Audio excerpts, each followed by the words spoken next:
غیر مسلم بیچارے کو اصل خدا ملتا نہیں ہے.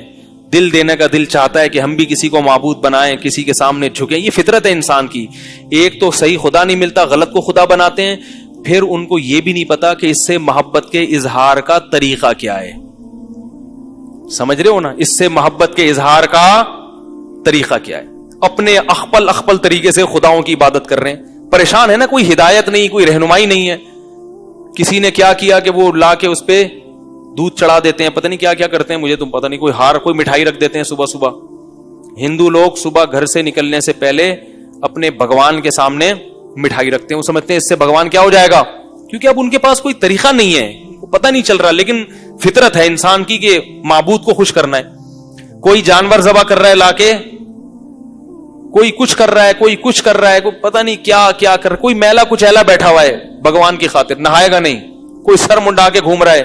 بدھسٹ کو میں نے دیکھا برما میں, ٹینٹ کروا کے اور کپڑے اپنے اتار کے وہ چادریں باندھ کے پوری زندگی گزار دیتے ہیں. وہ سمجھتے ہیں اس سے ان کا بھگوان کیا ہو جائے گا, خوش ہو جائے گا. سمجھ میں نہیں آ رہا.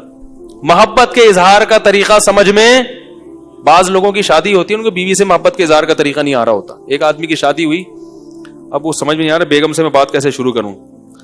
تو کافی دیر سوچنے کے بعد کہتا ہے اپنی بیگم سے کہ وہ میری کل آپ سے نکاح ہوا تھا, اس سلسلے میں حاضر ہوا ہوں میں. میرا آپ سے کل نکاح ہوا تھا, اس سلسلے میں حاضر ہوں. اس نے سوچا نا بات کو کوئی شروع تو کروں, کیسے کروں شروع. تو انسان تو خیر یہ تو ایک لطیفہ ہے, لیکن انسان تو انسان سے محبت کا سیکھ جاتا ہے. اللہ تو ہمارے سامنے نہیں ہے نا, تو اللہ نے ہمیں پوری عبادت کا ایک نظام دیا کہ مجھ سے محبت کرنی ہے تو ایسے کرو. بھوکے پیاسے رہو رمضان میں, سمجھ رہے ہو کہ نہیں سمجھ رہے. ثم اتم الصیام الی اللیل, صبح سحری کے وقت تک کھاؤ. شہر رمضان الذی فمن شہد منکم الشہر فلیصم, ایک مہینہ تمہیں میرے لیے کیا کرنا پڑے گا, بھوکا رہنا پڑے گا. اور پھر افطاری میں جلدی کرنی پڑے گی. مزید بھوکا رہنے کی اجازت, تو ہم کھاتے بھی اللہ کے لیے, صبح سحری بھی کس کے لیے. محبت کا کتنا مزہ ہے. صبح اٹھتے ہیں, ان فی السحور برکہ, آپ صلی اللہ علیہ وسلم نے فرمایا سحری میں اللہ نے کیا رکھی ہے, برکت رکھی ہے. کیوں, وہ وقت کھانے کا نہیں ہے, ہم صرف اللہ کو خوش کرنے کے لیے کھاتے ہیں, کیونکہ اللہ نے اس وقت کھانے کا, بولو بھائی, حکم دیا. کتنا مزہ آتا ہے سحری کھانے میں. رمضان کی بہار ہے, رمضان کی رونق ہے سحری. یہ سحری دنیا میں کسی قوم کے پاس نہیں ہے. پھر افطاری, پھر بھوکے پیاسے رہو. اتم الصیام الی اللیل, کیسی پیاس کیسی بھوک. شروع کے روزوں میں تو نہیں پتہ چلتا, رمضان کے آخری عشرے میں میری تو حالت پتلی ہونا, مجھے تو بالکل ہی غائب ہونا شروع ہو جاتا. پہلے ہی گرتے ہیں تو ہڈی شروع ہو جاتی ہے, گوشت ہے ہی نہیں. ٹھیک ہے, باریک باریک سے ہیں ہم لوگ. 6 کلو گر گیا تھا پچھلی دفعہ رمضان میں وزن, اور 2 کلو بڑھا ہے. اب بھی اگر 6 کلو گر گیا تو اسی حساب سے اگر میں پھر تو میں مائنس میں چلا جاؤں گا. 2-4 ویٹ لٹکا کے آنا پڑے گا مسجد میں. تو آخری عشرے میں کیسی حالت پتلی ہونا شروع. پھر بھی چل رہے ہیں, اللہ کو یہی ادا پسند. ظہر کے بعد منہ پھیکا پھیکا, نہ چائے نہ گٹکا نہ پان نہ سگریٹ. انسان کو نا کچھ نہ منہ میں چلا جائے تو ذرا فریش ہو جاتا ہے. وہ کیسا پھیکا پھیکا پھیکا. اور پھر وہ افطار کے وقت تک اس کو کیا کر دی, بریک. پھر اللہ نے کہا اب انتظار کرو, جیسے ہی غروب آفتاب ہو جائے کھانے میں تاخیر مت کرو. تو یہ اللہ سے محبت کے اظہار کا وہ طریقہ ہے جو رب نے خود, دنیا کے کسی معبود نے, جو جھوٹے خدا ہیں, وہ اپنے آپ کو راضی کرنے کا طریقہ خود نہیں بتاتے. کسی بھگوان نے, جو ہندوؤں کے بت ہوتے ہیں, انہوں نے نہیں کہا کہ صبح صبح ہمارے سامنے مٹھائی رکھا کرو. یہ انہوں نے خود سوچ سوچ کے انہوں نے کچھ بنایا ہے. ہمیں ہمارے رب نے آیات نازل کی, فرمایا فمن شہید منکم الشہر فلیصم, بیمار اور مریض کے علاوہ جو بھی رمضان کا روزہ پائے گا اسے چاہیے کہ وہ روزہ رکھے. آپ ابھی جا کے دیکھو, کینیڈا میں, یو کے میں, ناروے میں کئی گھنٹوں کے روزے ہیں. 20 گھنٹوں کے, 22 گھنٹوں کے روزے چل رہے ہیں, رکھتے ہیں لوگ, اور ہمیشہ سے رکھتے ہیں. اسلام تو بہت پہلے کا. یہاں پہ بلغاریہ, یہ یورپ کے بالکل آخری علاقے ہیں جہاں بہت سردی ہوتی ہے اور بہت لمبے دن ہوتے ہیں. علامہ عبدالحی لکھنوی نے لکھا ہے کہ بلغاریہ کے مسلمان پابندی سے روزے رکھتے ہیں, 20 گھنٹوں کے روزے, پھر اسی تھوڑی دیر میں تراویح بھی پڑھ رہے ہیں. اور رمضان کی راتوں کو اللہ نے کیا کر دیا, بولو بھائی, کہ مجھے خوش کرنا چاہتے ہو تو کیا کرو, بولو نا یار, تراویح پڑھو. یہ بھی رسول اللہ صلی اللہ علیہ وسلم کی سنت ہے. اس پر لوگ بڑے اشکالات کرتے ہیں. ہمارے جو پروفیسر غامدی صاحب ہیں, انہوں نے تو تراویح کے وجود ہی کا انکار کر دیا. انہوں نے کہا نبی سے تو کچھ منقول ہی نہیں ہے. بعض لوگوں نے رکعتوں میں اختلاف کر دیا. جو اجماعی امت سے جو تراویح کا عدد چلا آ رہا ہے وہ 20 رکعتیں. اس پر میرا بیان ہے, وہ آپ سن لیں. یہ جو حدیث پیش کی جاتی ہے نا کہ رسول اللہ صلی اللہ علیہ وسلم 8 رکعتیں رمضان اور غیر رمضان میں پڑھتے تھے, صحیح بخاری کی حدیث, یہ تراویح کے بارے میں نہیں ہے, یہ تہجد کے بارے میں.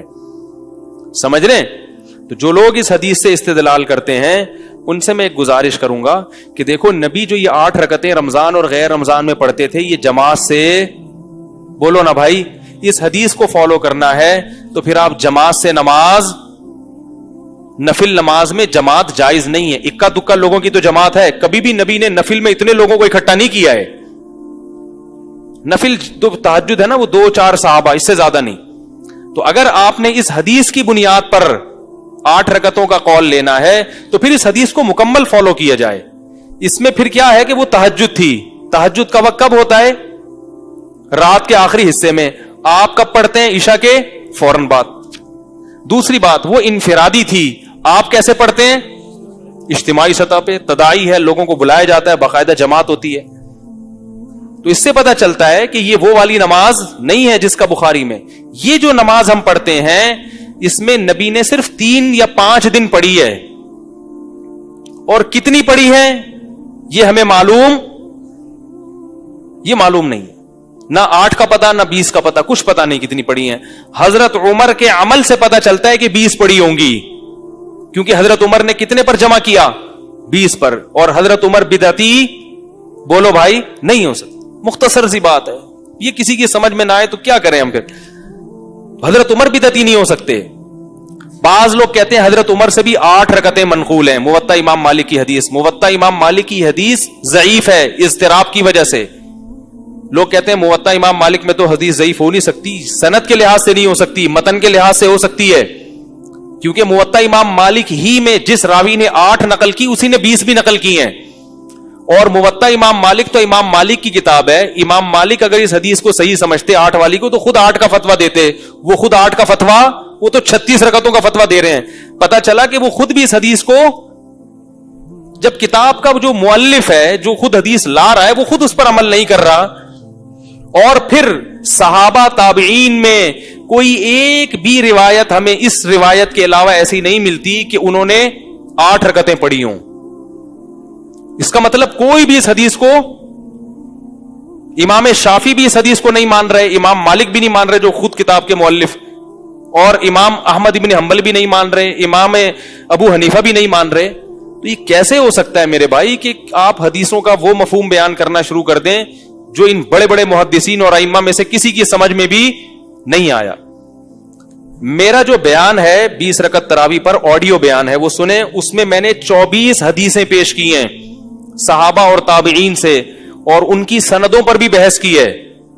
بعض لوگ کہتے ہیں وہ ضعیف ہے, ان کی سندوں پر بھی بحث کی ہے. 24 حدیثوں سے ثابت کیا ہے کہ اصل عدد تراویح کا کتنا ہے؟ 20. اگر اس میں کمی بیشی ہوئی ہے, بعض روایتوں میں 16 رکعتیں بھی ہیں بعض تابعین, لیکن جمہور کتنے پڑھتے آئے تھے؟ 20. اسی وجہ سے بعد میں پوری امت کا اجماع کس پر ہو گیا؟ 8 میں کوئی موطا امام مالک کی ایک ضعیف روایت کے علاوہ ایک بھی روایت نہیں ہے.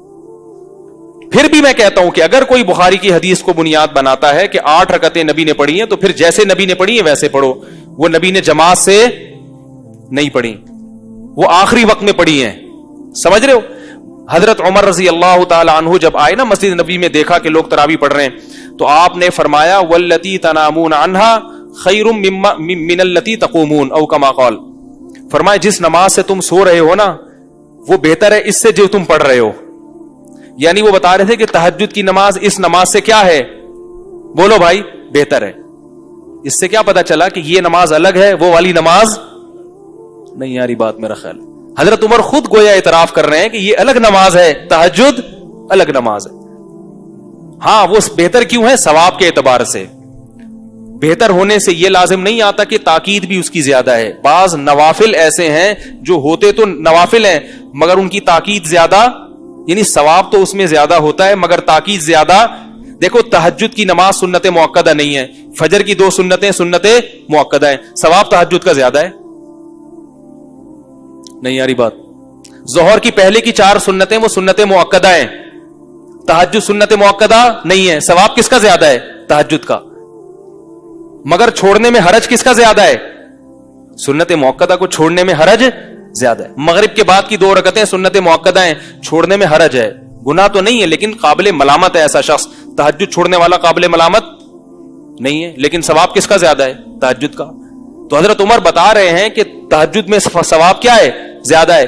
مگر امت کے تواتر سے، حضرت عمر کے باقاعدہ قانون جاری کرنے سے پتہ چلتا ہے، علماء کا تقریباً اس پر اتفاق ہے کہ تاکید کس کی زیادہ ہے؟ تراویح کی. اسی لیے علماء کہتے ہیں تراویح سنت موقدہ ہے، تہجد سنت موقدہ نہیں ہے. قریب ہے سنت موقدہ ہونے کے، اس کی اس لحاظ سے بہت تاکید ہے کہ اس میں ثواب بہت ہے، مگر چونکہ حرج ہے نا، اٹھنا مشکل ہے، اس لیے اس کو سنت موقدہ نہیں قرار دیا گیا. سمجھنے کے نہیں سمجھ رہے؟ تو یہ سب روایت. پھر کوفہ میں بھی 20 ہو رہی ہیں، مکہ میں بھی 20 ہو رہی ہیں. بعض لوگ یہ کہتے ہیں کہ تراویح کا کوئی عدد متعین نہیں ہے، تہجد ہے جتنی چاہے پڑھ لو. بھائی اگر تہجد ہوتی تو اس میں جماعت کی اجازت نہیں ہوتی. اور یہ حضرت عمر بھی 20 پڑھا رہے ہیں، کوفہ میں 20 ہو رہی ہیں، حضرت امام شافعی بھی کہہ رہے ہیں ہمارے زمانے میں 20 ہو رہی ہیں. کہیں اس سے اوپر نیچے بھی ہوئی ہے، کہیں 24 بھی ہوئی ہیں، لیکن وہ بہت کم ہیں. تو یہ جو نوافل ہے نا، نوافل یہ توقیفی ہوتے ہیں، اس میں اپنی رائے کو دخل نہیں دیا جاتا. یہ جیسے منقول ہوگا ایسے ہی ہوگا. تو اس لیے علماء کہتے ہیں کہ حضرت عمر نے چونکہ 20